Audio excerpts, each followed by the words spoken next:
नमस्कार, DD news के विशेष सांकेतिक भाषा समाचार में आप सभी का स्वागत है। आपके साथ मैं हूं पराक्रम सिंह शेखावत और हमारे साथ हैं हमारे सांकेतिक भाषा के सहयोगी शरद मुद्गल। समाचार की शुरुआत सुर्खियों के साथ।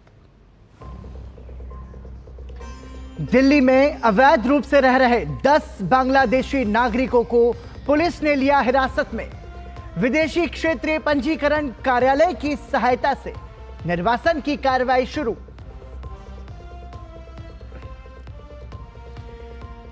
हैदराबाद में भाजपा कार्यकर्ताओं का बड़ा विरोध प्रदर्शन। राज्य सरकार से पाकिस्तानी नागरिकों की पहचान कर उन्हें वापस भेजने की मांग।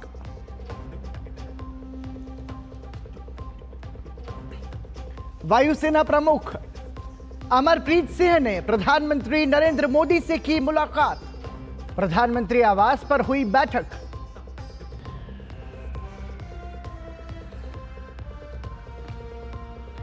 जम्मू कश्मीर के रामबन में दुखद हादसा। सेना का एक ट्रक गहरी खाई में गिरा। 3 सैनिकों की मौत। पुलिस, एसडीआरएफ, सेना और स्थानीय लोगों ने चलाया बचाव अभियान। और प्रधानमंत्री नरेंद्र मोदी आज खेलो इंडिया यूथ गेम्स का वर्चुअली करेंगे शुभारंभ। 15 मई तक युवा एथलीट अपनी प्रतिभा का करेंगे प्रदर्शन।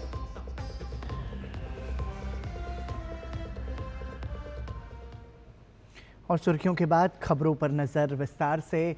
राजधानी दिल्ली में अवैध रूप से रह रहे बांग्लादेशी नागरिकों की धरपकड़ लगातार जारी है। दिल्ली पुलिस ने 2 अलग अलग इलाकों से 10 अवैध बांग्लादेशियों को हिरासत में लिया है। इसी कड़ी में दिल्ली के पूर्वी जिला पुलिस ने बिना वैध दस्तावेजों के शहर में रह रही 6 बांग्लादेशी महिलाओं को हिरासत में लिया है। इसके बाद दिल्ली स्थित विदेशी क्षेत्रीय पंजीकरण कार्यालय की सहायता से निर्वासन की कार्रवाई शुरू कर दी गई है। ये महिलाएं पुलिस की पकड़ से बचने के लिए दिल्ली के विभिन्न स्थानों पर रह रही थीं। इसी कड़ी में दिल्ली पुलिस के उत्तर पश्चिम जिले के विदेशी प्रकोष्ठ ने कार्रवाई करते हुए 4 अवैध बांग्लादेशी प्रवासियों को गिरफ्तार किया। मामले की जांच करने पर पाया गया कि पकड़े गए बांग्लादेशी नागरिक ट्रांसजेंडर के रूप में ट्रैफिक सिग्नल पर भीख मांगने और अन्य गतिविधियों में लिप्त पाए गए। इनके पास से प्रतिबंधित IMO ऐप से इंस्टॉल किए गए 2 स्मार्टफोन भी बरामद किए गए, जिनका इस्तेमाल बांग्लादेश में अपने परिवारों के साथ संवाद करने के लिए किया जा रहा था। व्यक्तियों ने कबूल किया कि वो एजेंटों की सहायता से सीमाओं के माध्यम से अवैध रूप से भारत में प्रवेश कर गए थे और ट्रेनों से दिल्ली पहुंचे।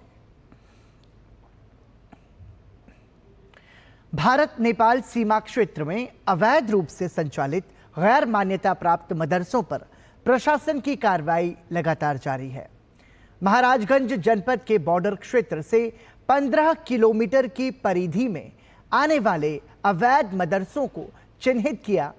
प्रशासन ने अभी तक 11 मदरसों पर नोटिस भेजकर उन्हें बंद करने की कार्रवाई शुरू कर दी है। अल्पसंख्यक विभाग के अधिकारियों का कहना है कि इन मदरसों में जांच के दौरान ये पाया गया कि यहां पर शिक्षा का स्तर अच्छा नहीं था। ऐसे में उन मदरसों को बंद करने के निर्देश दिए गए हैं। बॉर्डर पे 15 किलोमीटर की सीमा के अंदर जो भी अवैध मदरसे, जो भी गैर मान्यता प्राप्त मदरसे चल रहे हैं, जहां शिक्षा का स्तर अच्छा नहीं है, उन सभी मदरसों का सत्यापन किया जा रहा है। इस क्रम में जनपद के नौतनवा तहसील के अंदर 8 मदरसे ऐसे पाए गए जो गैर मान्यता प्राप्त हैं और बॉर्डर के 15 किलोमीटर के एरिया में हैं। उन विद्यालयों का सत्यापन किया गया तो पाया गया कि उस विद्यालय में शिक्षण कार्य कराने लायक कोई भी आधारभूत संरचना वहाँ नहीं पाई गई।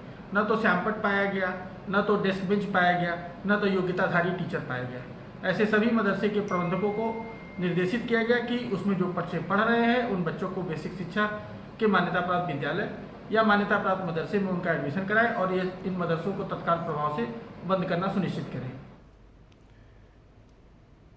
इजराइल के तेल अवीव एयरपोर्ट के पास हुए मिसाइल हमले के बाद एयर इंडिया के विमान को अबू धाबी के लिए डाइवर्ट कर दिया गया।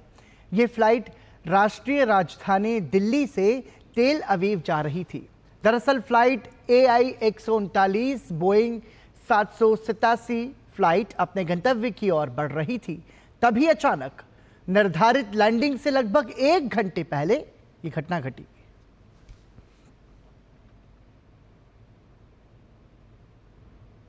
हुती विद्रोहियों ने इजराइल के तेल अवीव एयरपोर्ट पर हमला किया है।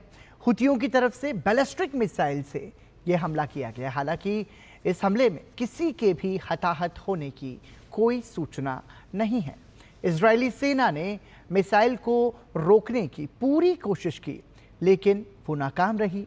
हमले में एक व्यक्ति मामूली रूप से घायल हुआ और हवाई अड्डे पर उड़ानें अस्थायी रूप से रोक दी गई हैं।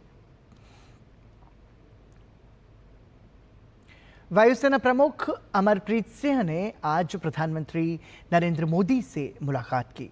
ये मुलाकात प्रधानमंत्री नरेंद्र मोदी के आवास 7 लोक कल्याण मार्ग पर हुई।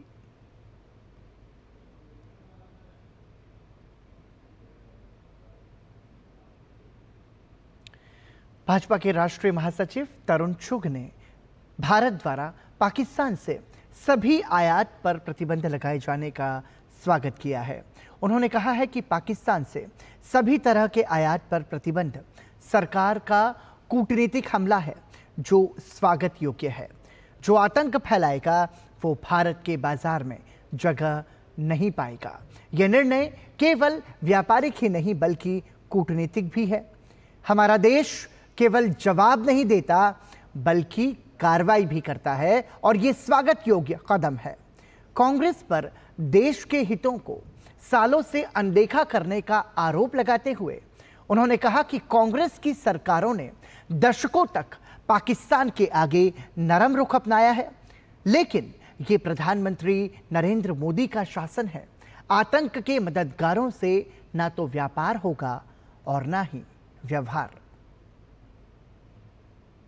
पाकिस्तान से सभी तरह के आयात पर प्रतिबंध मोदी सरकार का कूटनीतिक हमला है और स्वागत योग्य है। जो आतंक फैलाएगा वो भारत के बाजार में जहां नहीं पाएगा। ये एक निर्णय केवल व्यापारी के नहीं बल्कि राष्ट्रीय सुरक्षा और सम्मान के साथ साथ एक कूटनीतिक हमला है। भारत अब जवाब नहीं कार्रवाई भी करता है। बयानों तक नहीं जमीन पर कार्रवाई हो रही है। ये स्वागत योग्य कदम है। कांग्रेस की सरकारों ने दशकों तक पाकिस्तान के आगे नरम रुख अपनाया। बड़ी से बड़ी घटना पर क्रिकेट मैच बंद किया, पर यह नरेंद्र मोदी का शासन है। आतंक के मददगारों से ना तो व्यापार होगा ना व्यवहार होगा। भाजपा सांसद जगदंबिका पाल ने पाकिस्तान के आतंकवाद को बढ़ावा देने की निंदा की है। उन्होंने कहा है कि पहलगाम में हमला हुआ और निर्दोष पर्यटकों को उनके परिवार के ही सामने मार दिया गया और ये पाकिस्तान द्वारा प्रायोजित था। उन्हें पीड़ित परिवारों और देश के आंसुओं की कीमत चुकानी पड़ेगी। प्रधानमंत्री नरेंद्र मोदी ने खुद कहा है कि आतंकवादियों और उनके आकाओं को ऐसी सजा दी जाएगी जिसकी वो कल्पना भी नहीं कर पाएंगे।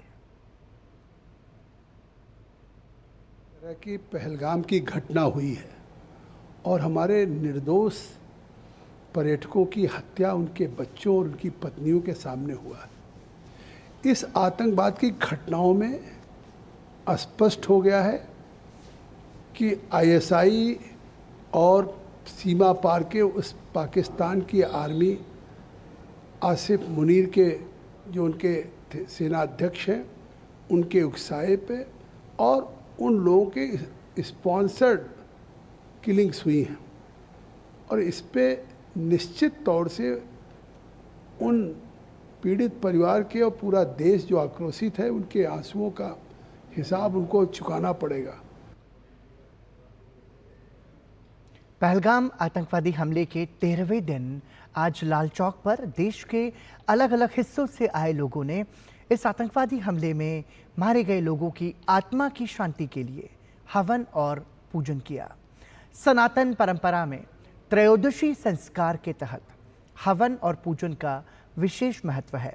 ऐसा ही एक समूह गुजरात के सूरत से आया था, जिन्होंने हवन पूजन कर मृत आत्माओं की शांति के लिए प्रार्थना की। उनसे बातचीत की है हमारे संवाददाता अश्विनी मिश्र ने। पहलगाम आतंकवादी हमले के 13 दिन बीत चुके हैं। लाल चौक पर लोगों ने इस आतंकवादी हमले के विरोध में प्रदर्शन किया। तो आज 13वें दिन लाल चौक पर मृत लोगों की आत्मा की शांति के लिए हवन किया गया, पूजन किया गया। सूरत से आए हुए शिव ओम मिश्रा हैं। आपने यहाँ पर क्या कुछ अनुष्ठान किए, क्या कुछ पूजा अर्चना की, क्या कार्यक्रम किए? आज जम्मू कश्मीर के हार्ट लाल चौक पर हम सब ने मिल कर के 22 अप्रैल को पहलगाम वायसराय घाटी के अंदर हुए आतंकी हमले में शहीद 28 से अधिक हिंदू आत्माओं की शांति के लिए त्रयोदशी संस्कार यानी कि 13वीं संस्कार, जो हमारे सनातन संस्कृति का एक विशेष महत्व है, आज उनकी आत्मा की शांति के लिए यहाँ पर त्रयोदशी संस्कार किया गया। लेकिन यहाँ पर हमने देखा कश्मीर में हर धर्म के लोग, हर संप्रदाय के लोग, हर एक क्षेत्र के लोगों ने आकर यहाँ पर प्रदर्शन किया और इसकी निंदा की। माननीय प्रधानमंत्री जी से निवेदन है कि 28 की जगह 2800 मारेंगे, तब इनकी आत्माओं को विशेष शांति मिलेगी। और आज यहाँ पर भगवा ध्वज स्थापित करके हम संदेश देना चाहते हैं कि कश्मीर और कश्मीरी दोनों हमारे हैं, हमारे परिवार का अभिन्न अंग है। और पाकिस्तान चाहता है कि हम कश्मीर से टूटे, कश्मीरी लोगों से टूटे, और वो हमेशा से कश्मीरियों के प्रति भारत को या हम सब लोगों को अलग करने का प्रयास करता है।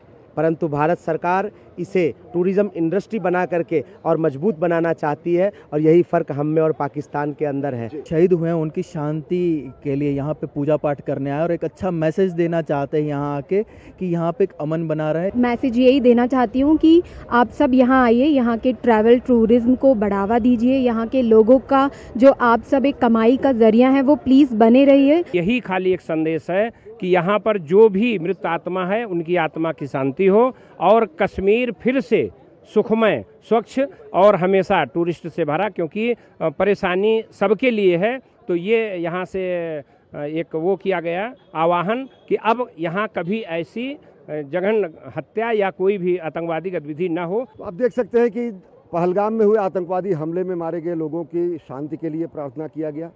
और निश्चित तौर से निर्णायक रूप से जब आतंकवाद पर प्रहार होगा तो पूरे देश को इसमें शांति मिलेगी। और कामना सबकी ये है कि कश्मीर में शांति रहे, देश में शांति रहे, और सीमा के चाहे पार हो या फिर सीमा के अंदर आतंकवाद को प्रश्रय देने वाले या फिर आतंकवादी गतिविधियों में शामिल लोगों को उनके अंजाम तक पहुंचाया जाए। कैमरा पर्सन पीयूष वर्मन के साथ अश्विनी कुमार मिश्र, लाल चौक, श्रीनगर। जम्मू कश्मीर के रामबन के बैटरी चश्मा में सेना का एक ट्रक 200 से 300 मीटर गहरी खाई में गिर गया, जिससे 3 सैनिकों की जान चली गई। पुलिस, एसडीआरएफ, सेना और स्थानीय लोगों ने बचाव अभियान चलाया। मृतकों को रामबन जिला अस्पताल ले जाया गया है। गौरतलब है कि ट्रक काफिले के साथ जम्मू से श्रीनगर जा रहा था। और यहाँ समाचार में रुक रहे हैं एक छोटे से ब्रेक के लिए। आप देखते रहिए डीडी न्यूज़।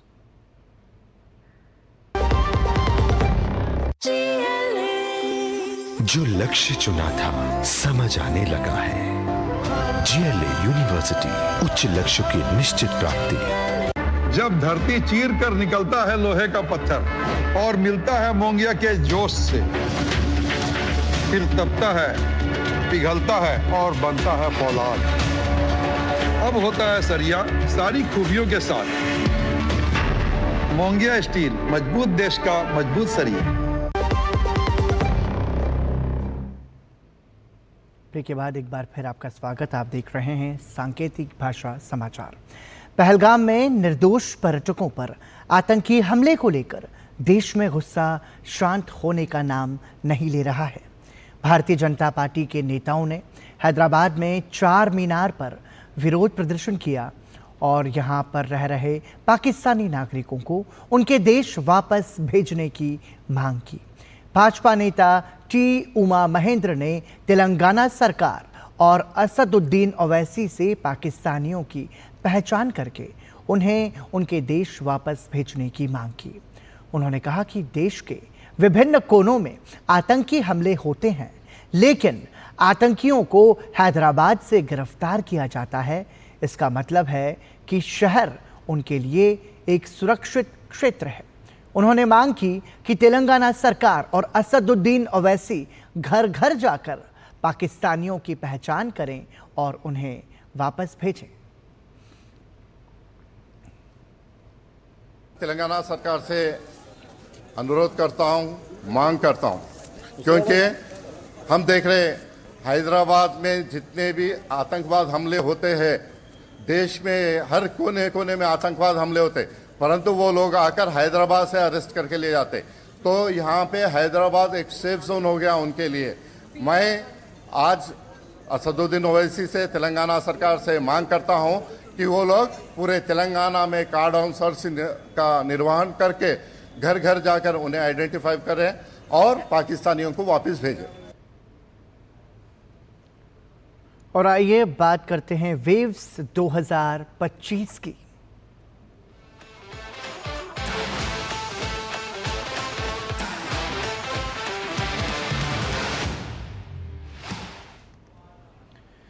मुंबई में 4 दिवसीय वेव्स शिखर सम्मेलन 2025 का आज अंतिम दिन है। इस सम्मेलन का मुख्य उद्देश्य मीडिया और मनोरंजन जगत को एक साथ मंच प्रदान करना है। इस शिखर सम्मेलन में देश के दूर दराज के इलाकों से प्रतिभाएं आई हैं जो अपनी कला का प्रदर्शन कर रही हैं।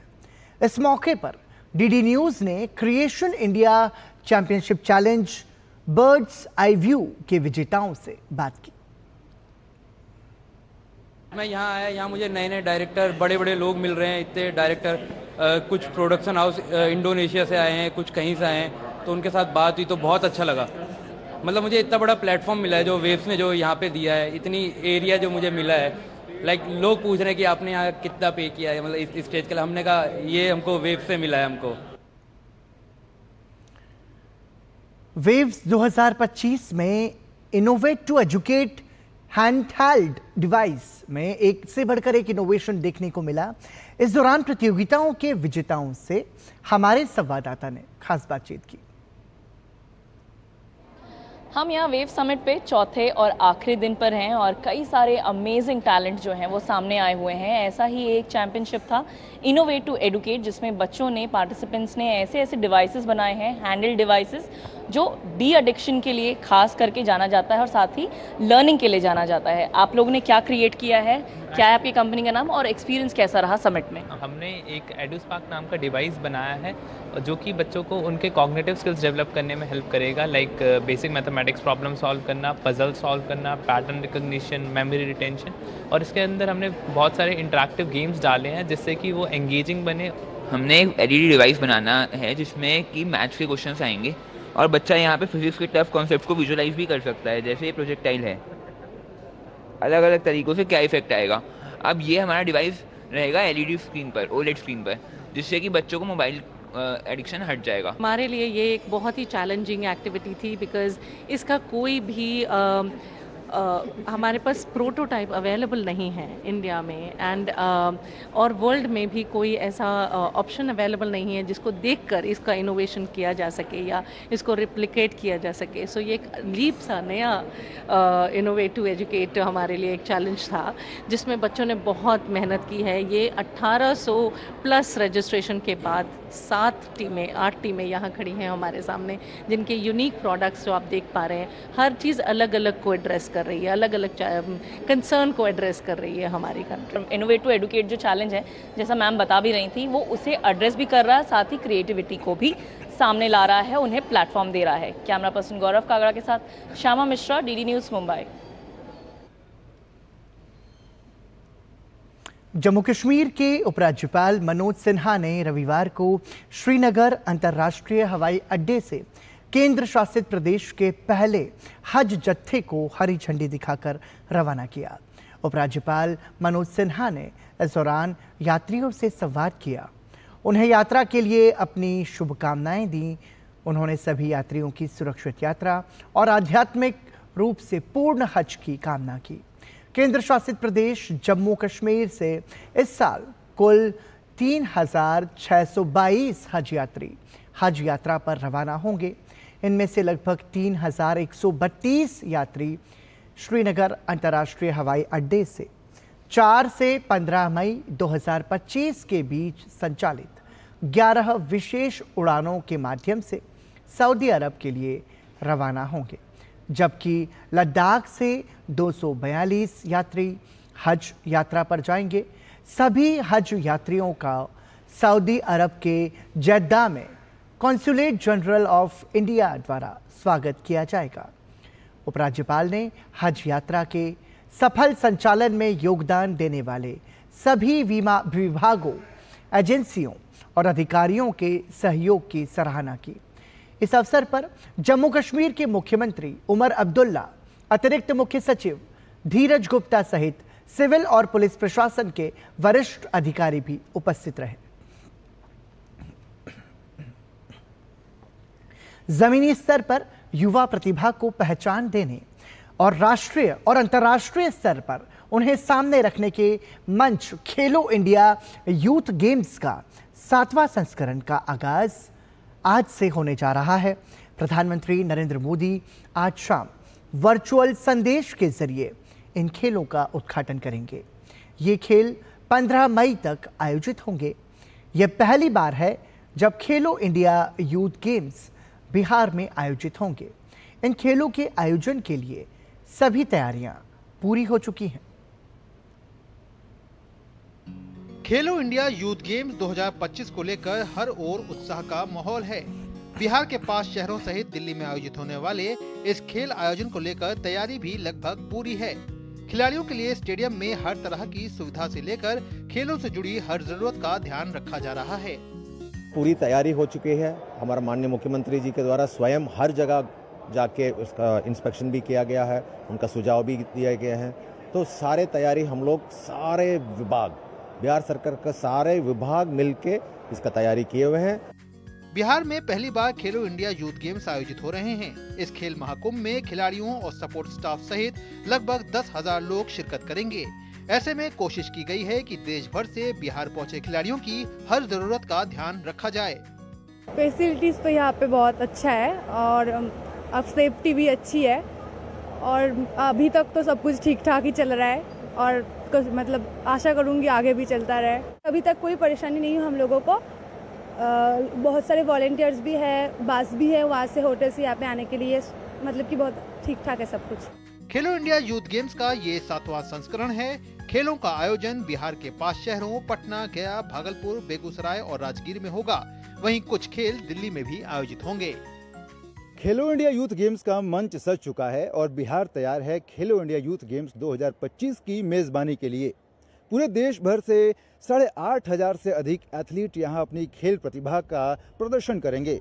वहीं इन खेलों को लेकर के तैयारियां भी पूरी हो चुकी हैं। कोशिश यही है कि हर मोर्चे पर तैयारी पूरी रखी जाए ताकि खिलाड़ी यहां से एक सुखद अनुभव लेकर अपने घर वापस लौटें। कैमरामैन शिव के साथ मैं सुशील कुमार, डीडी न्यूज़, पटना। और इसी के साथ डीडी न्यूज़ के विशेष सांकेतिक भाषा समाचार में इतना ही। दीजिए अनुमति। नमस्कार।